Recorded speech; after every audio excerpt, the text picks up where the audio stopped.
اللہ تعالیٰ کی بے شمار حمد و ثنا جس کی نہ ابتدا نہ انتہا، جو اول ہے آخر ہے ظاہر ہے باطن ہے، سب کو کھلاتا ہے خود کھانے سے پاک ہے، سب کو پلاتا ہے خود پینے سے پاک ہے۔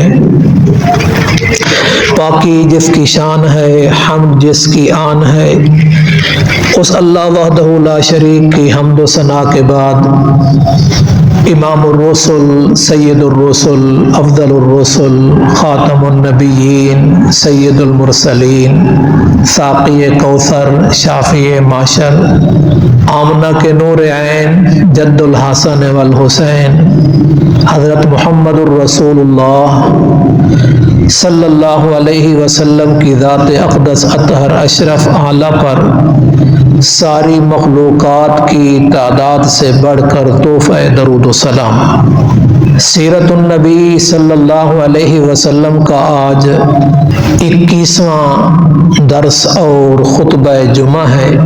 گزشتہ خطبہ جمعہ میں سورۃ المزمل کے حوالے سے کچھ گفتگو فرمائی۔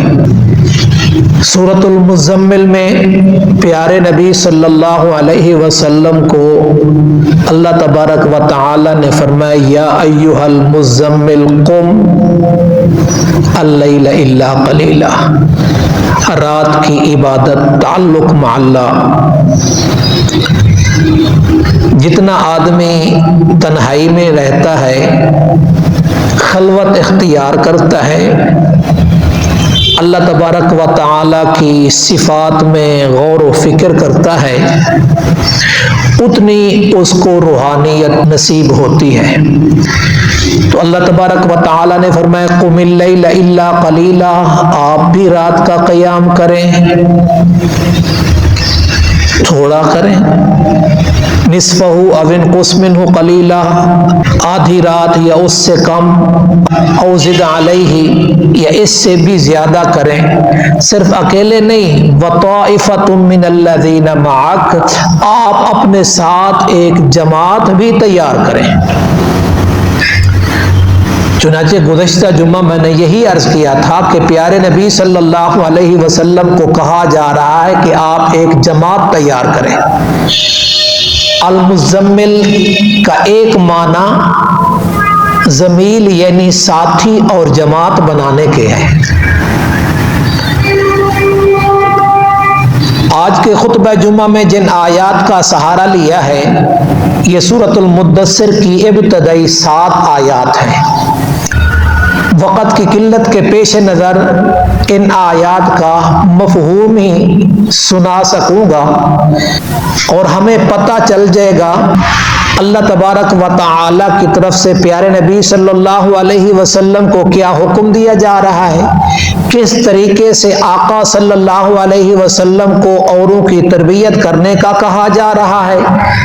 پیارے نبی صلی اللہ علیہ وسلم نے آگے اپنی جماعت اور ساتھیوں اور صحابہ کی تربیت کس شکل میں کی، اور پیارے نبی صلی اللہ علیہ وسلم کی ابتدائی تعلیمات کیا تھی۔ یا ایھا المزمل یہ رات کا قیام ہے، یا ایھا المدثر یہ دن کا قیام ہے، یا ایھا المزمل یہ اللہ تبارک و تعالی سے سرگوشی والی باتیں ہیں۔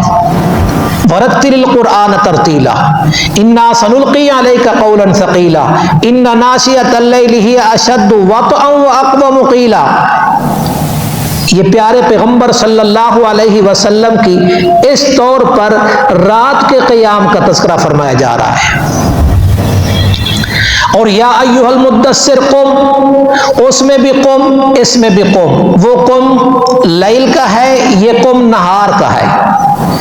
دن کے وقت آقا صلی اللہ علیہ وسلم کی تعلیم اور تبلیغ کا تذکرہ ہے۔ بعض علماء نے تو اس کو پہلی وحی قرار دیا ہے، لیکن حقیقت اور جمہور علماء کا خیال یہی ہے کہ یا ایھا المدثر یہ پہلی وحی نہیں ہے، بلکہ جب پہلی وحی تو اقرا بسم ربک الذی خلق ہے، لیکن اس وحی کے بعد اس وحی تک بیچ میں کافی خلا آ گیا، کافی گیپ آ گیا۔ اس وقفے کو زمانہ کہتے ہیں۔ علامہ آلوسی رحمۃ اللہ علیہ نے اور تفسیر مظہری والے نے بھی اس سورت کی وجہ تسمیہ لکھی ہے۔ سورت المزمل کے نزول کے بعد پھر سورت المدثر نازل ہوئی اور اس میں کافی انقطاع رہا۔ اس انقطاع وحی کی وجہ سے آقا صلی اللہ علیہ وسلم پریشان رہتے تھے۔ چنانچہ علامہ آلوسی رحمۃ اللہ علیہ نے اس سورت کی وجہ تسمیہ میں یہ بات لکھی ہے کہ جب انقطاع وحی کا زمانہ تھا تو رسول اللہ صلی اللہ علیہ وسلم نے تقریباً 1 ماہ کا اعتکاف فرمایا اور غار حرا میں بیٹھے، جسے آج کل جبل نور کہتے ہیں۔ آقا صلی اللہ علیہ وسلم وہاں تشریف فرما رہے 1 مہینے تک، اور اسی دوران ایک آواز سنی۔ رسول اللہ صلی اللہ علیہ وسلم نے یہ آواز سنی، فجاء الحق وهو فی الحرا۔ جب آپ غار حرا میں تھے تو آپ صلی اللہ علیہ وسلم نے یہ آواز سنی، آپ صلی اللہ علیہ وسلم باہر آئے، پھر آواز آئی، وہی آواز جو بالکل پہلی وحی اقرا بسم ربک الذی خلق میں جس انداز سے فرشتے نے آقا صلی اللہ علیہ وسلم کو مخاطب کیا، وہی انداز، وہی فرشتہ، اسی شکل میں، اسی حیت اور کیفیت میں آقا صلی اللہ علیہ وسلم گھبرائے، اور جب اس فرشتے نے آقا صلی اللہ علیہ وسلم کو مخاطب کیا، یعنی جبرائیل علیہ السلام نے آقا صلی اللہ علیہ وسلم کو مخاطب کیا، فرمایا یا ایھا المدثر قم فانذر، آپ کھڑے ہوں اور مخلوق خدا کو ڈرائیں، اگلی زندگی کے بارے میں ان کو ڈرائیں، ربک فکبر، اپنے رب کی بڑائی بیان کریں۔ آقا صلی اللہ علیہ وسلم پر ایک خوف کی سی کیفیت طاری ہوئی، آپ گھر تشریف لائے اور آقا صلی اللہ علیہ وسلم نے حضرت خدیجہ سے فرمایا دثرونی دثرونی، میرے اوپر چادر ڈالو، یا ایھا المزمل کمبل اوڑھنے والے، یا ایھا المدثر کپڑا اوڑھنے والے۔ آقا صلی اللہ علیہ وسلم کے ایک ارشاد میں یہ بھی ملتا ہے الانصار شعار والناس دثار، بقیہ لوگ میرے بیرونی کپڑے کے مانند ہیں، انصار مدینہ شعار یعنی اندرونی کپڑوں کی مانند ہیں۔ اور مدثر تدثیر سے اس کا معنی ہلاک کرنے کے بھی ہوتا ہے۔ حضور صلی اللہ علیہ وسلم نے خود اپنے اسماء کا تذکرہ کیا، میں محمد ہوں، میں احمد ہوں، میں عاقب ہوں، میں حاشر ہوں، اور ایک نام آقا صلی اللہ علیہ وسلم نے فرمایا انا الماحی، میں ماحی ہوں یعنی مٹانے والا، الذی یمحو اللہ بی الکفر، اللہ تعالی میرے ذریعے کفر کو مٹائے گا۔ گویا کہ آپ کے القاب میں سے ایک لقب کفر کو مٹانے والا بھی ہے۔ مدثر کا معنی یہ بھی ہے کہ کفر اور شرک کو مٹانے والے، اور مدثر کا معنی لحاف اوڑھنے والے، یہ دونوں معنی درست ہو سکتے ہیں، یہ دونوں معنی مراد لیے جا سکتے ہیں۔ فرمایا یا ایھا المدثر قم فانذر، اے لحاف اوڑھنے والے، اے کفر اور شرک کو مٹانے والے، آپ کھڑے ہوں اور مخلوق خدا کو ڈرائیں۔ اور سورۃ یاسین تو آپ کو یاد ہوگی، ماشاءاللہ آپ اہتمام سے پڑھتے ہیں، اور میں پرسنل طور پر بھی جانتا ہوں کہ کئی ہمارے نمازی ہیں ماشاءاللہ سورۃ یاسین کے حافظ ہیں۔ تو سورۃ یاسین کی آیت نمبر 6 میں اللہ تبارک و تعالیٰ فرما رہا ہے لِتُنذِرَ قَوْمًا مَا أُنذِرَ آبَاؤُهُمْ وَهُمْ غَافِلُونَ، آپ ڈرائیں اس قوم کو جس کے باپ دادا کو نہیں ڈرایا گیا، وَهُمْ غَافِلُونَ، بس وہ دین سے غافل ہیں۔ آپ کو رسول اس لیے بنایا، پیچھے تذکرہ آ رہا ہے، اللہ تبارک و تعالیٰ یہاں بتانا یہ چاہتا ہے کہ آپ کو رسول اس لیے بنایا، کتاب اس لیے نازل کی، آپ اس قوم کو ڈرائیں جن میں آپ سے پہلے کوئی ڈرانے والا نہیں آیا، ایک مدت گزر چکی ہے، یہ لوگ دین حق سے غافل اور بے خبر ہیں۔ اور علماء محدثین فرماتے ہیں اسماعیل علیہ السلام کے بعد اسماعیل اور نبی نہیں آیا۔ اسماعیل علیہ السلام کی اولاد میں میرے اور آپ کے نبی صلی اللہ علیہ وسلم تشریف لائے۔ اسحاق علیہ السلام کی اولاد میں، یعقوب علیہ السلام کی اولاد میں تو پھر سینکڑوں انبیاء آئے، لیکن بنو اسماعیل میں اسماعیل علیہ السلام سے لے کر میرے اور آپ کے نبی صلی اللہ علیہ وسلم تک کوئی نبی نہیں آیا۔ تو اللہ تبارک و تعالیٰ کہہ رہا ہے قم فانذر۔ اس آیت میں یہ حکم دیا گیا ہے کہ پیغام رسالت، پیغام نبوت جو اللہ نے آپ کو، اللہ تبارک و تعالیٰ نے آپ کو نبی بنایا، آپ کو رسول بنایا، بلکہ خاتم النبیین بنایا، اب اس رسالت والے پیغام کو لوگوں تک پہنچائیں۔ بشیر اور نذیر میرے اور آپ کے نبی صلی اللہ علیہ وسلم کے صفاتی ناموں میں سے ہے۔ آپ ڈرا بھی رہے ہیں، خوشخبریاں بھی سنا رہے ہیں، کبھی جنت کے تذکرے بھی ہو رہے ہیں، کبھی جہنم کے تذکرے بھی ہو رہے ہیں۔ اللہ تبارک و تعالیٰ نے فرمایا یا ایھا المدثر قم فانذر وربک فکبر، اپنے رب کی بڑھائی بیان کریں۔ دنیا میں آپ دیکھ رہے ہیں کوئی بادشاہ کی تعریف کر رہا ہے، کوئی سرمایہ داروں کی تعریف کر رہا ہے، کوئی کس کی تعریف میں رتب اللسان ہے، کوئی کس کو بڑا بنایا ہوا ہے۔ اور جس جگہ قرآن مجید کا نزول ہو رہا ہے، جس جگہ پر پیارے پیغمبر صلی اللہ علیہ وسلم رسالت کا پیغام پہنچا رہے ہیں، اس میں دیکھو تو غیروں کی پوجا ہو رہی ہے، غیروں کی پرستش ہو رہی ہے، غیروں کی پکار ہو رہی ہے۔ تو فرمایا ربک فکبر۔ آیت تو مختصر ہے لیکن اس کا مفہوم بڑا وسیع ہے۔ ظہر الفساد فی البر والبحر، یہ خشکی اور تری میں جو فساد ہے اس کی وجہ اللہ تعالی سے دوری ہے۔ اقامت دین، دین کو قائم کرو، لیظہرہ علی الدین کلہ، سارے ادیان پر، ساری پکاروں پر، ساری باطل کوششوں پر میرے نبی حق کی حق دعوت غالب آ جائے۔ اللہ تعالیٰ کی پکار ساری پکاروں پر غالب آ جائے۔ وَكَلِمَةُ اللَّهِ هِيَ الْعُلْيَا، اللہ کا کلمہ، اللہ کی توحید، اللہ کی پکار سب پہ بلند ہو جائے۔ وَيَكُونَ الدِّينُ كُلُّهُ لِلَّهِ، ساری کی ساری پکاریں ایک اکیلے اللہ تعالیٰ کی ہو جائے۔ وَرَبَّكَ فَكَبِّرْ۔ آپ نے کبھی نماز میں غور کیا ہے؟ سب سے پہلے تو یہ دیکھیں کہ نماز کے اندر سب سے پہلا لفظ کون سا ہے؟ اللہ۔ اور پھر نماز کا سب سے آخری کلمہ کون سا ہے؟ آخری لفظ کون سا ہے؟ السلام علیکم ورحمۃ اللہ۔ اور پھر نماز کے اندر غور کریں، سبحانک اللہم وبحمدک وتبارک اسمک وتعالی جدک ولا الہ غیرک، الحمدللہ رب العالمین، سبحان ربی العظیم، سبحان ربی الاعلی، التحیات للہ والصلوات والطیبات، اللہم صلی علی محمد، اللہم انی ظلمت نفسی ظلما کثیرا۔ یہ سب اللہ تعالیٰ کی حمد و ثنا ہے، اللہ تعالیٰ کی بڑائی ہے، اللہ تعالیٰ کی کبریائی ہے۔ آج مخلوق سے ہونے کے بھی تذکرے ہیں، اس زمانے میں بھی تھے، آج بھی ہیں۔ مخلوق سے ہونے کا یقین بھی ہے، مخلوق کے بول بھی بولے جا رہے ہیں۔ ایک صحابی نے کیا کہا؟ لنخرج العباد من عبادت العباد الى عبادت رب العباد، ہم لوگوں کو لوگوں کی بندگی سے نکال کر لوگوں کو اللہ تعالیٰ کی بندگی میں لانا چاہتے ہیں۔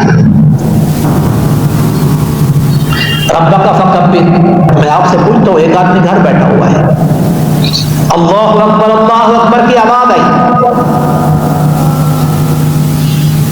اٹھا، اٹھنے لگا، فون آ گیا،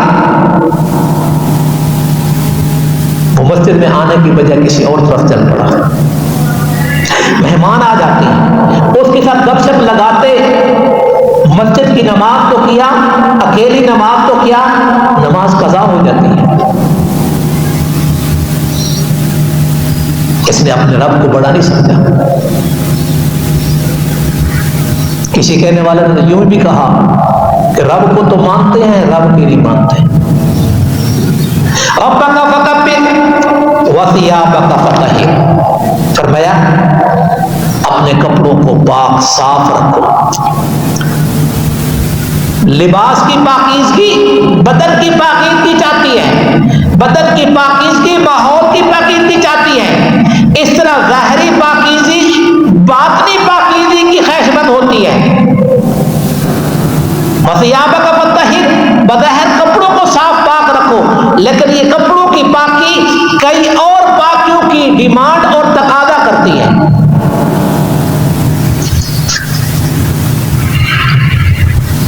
بدن بھی پاک ہو، جسم بھی پاک ہو، کپڑے بھی پاک ہو، جگہ بھی پاک ہو، تو پھر وہ نماز کے قابل جگہ بھی بنتی ہے اور نماز کے قابل وہ شخص بھی بنتا ہے۔ ظاہر کو بھی پاک، باطن کو بھی پاک رکھیں۔ باطن کو پاک کرو شرک سے، شرک کے شائبہ سے، نفاق سے، الحاد سے، شک سے، تردد سے۔ اسی لیے قرآن مجید ایک مقام پہ کہتا ہے انما المشرکون نجس، مشرک نجس ہے، اور منافق کے بارے میں فرمایا انہم رجس ومأواہم جہنم، وہ ناپاک ہیں اور ان کا ٹھکانہ جہنم ہے۔ ظاہری پلیدیوں سے بھی بچنا ہے، باطنی پلیدیوں سے بھی بچنا ہے۔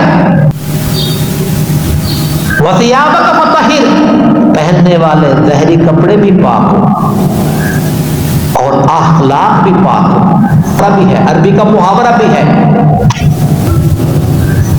فلان النقی الذیل طاہر الثوب، فلاں شخص پاکیزہ کپڑے والا ہے، یعنی اچھے اخلاق کا مالک ہے،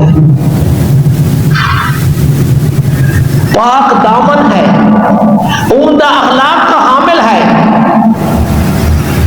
اس سے بھی یہی ظاہر ہوتا ہے کہ ظاہری اور باطنی دونوں طہارتیں ضروری ہیں۔ وثیابک فطہر والرجز فاہجر، اور گندگی سے دور رہیں، یعنی گندگی سے دور رہیں۔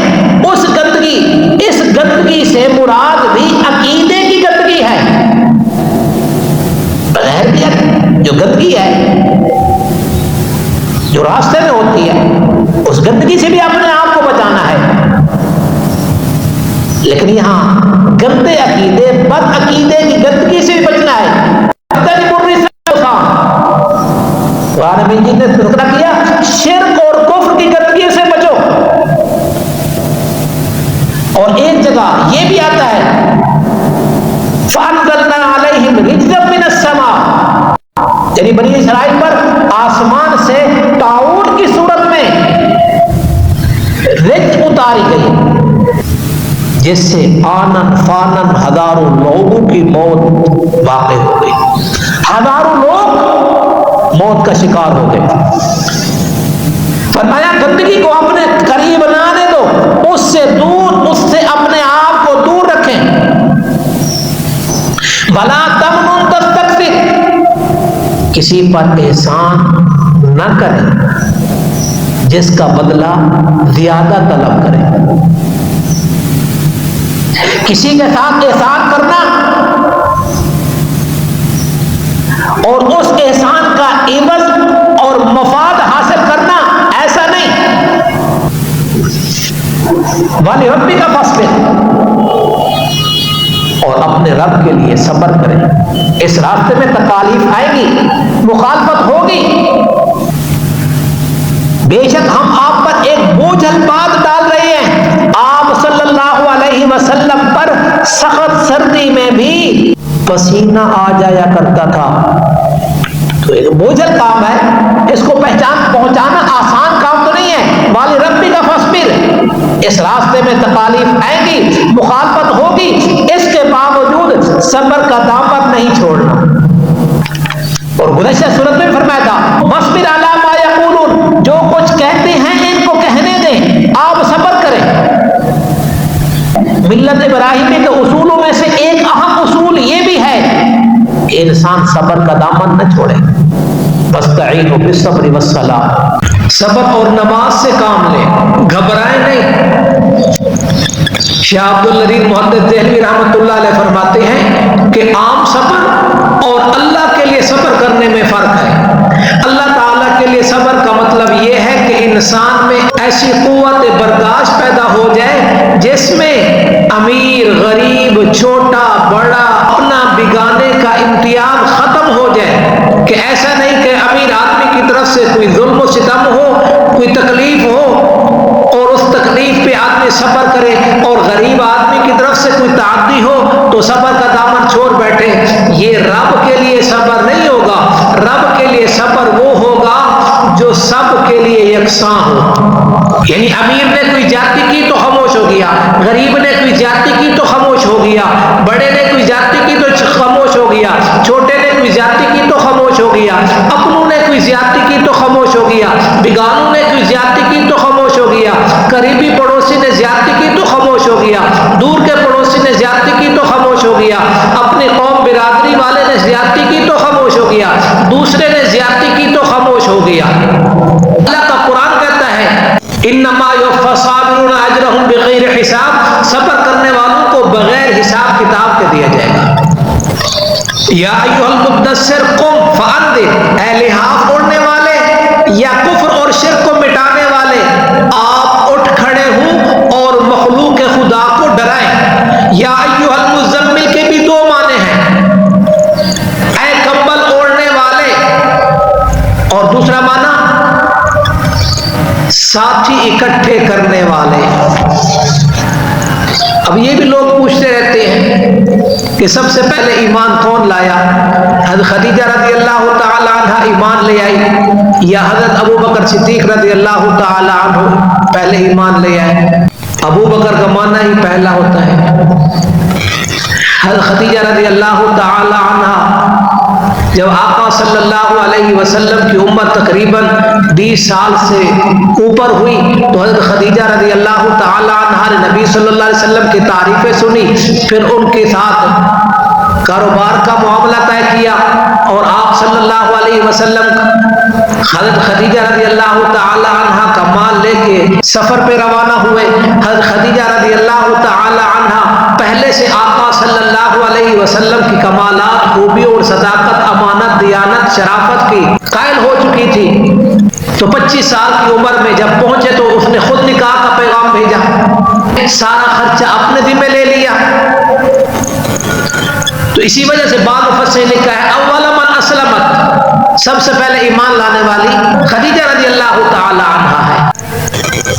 نبی صلی اللہ علیہ وسلم پر جو پہلی وحی نازل ہوئی اس کے اندر نبوت کا اظہار ہوا. اب جب یا ایھا المدثر قم فانذر وربک فکبر وثیابک فطہر والرجز فاہجر ولا تمنن تستکثر ولربک فاصبر، جب یہ آیات نازل ہوئی تو آقا صلی اللہ علیہ وسلم نے پیغام رسالت کو آگے دوسرا پہنچانا شروع کر دیا.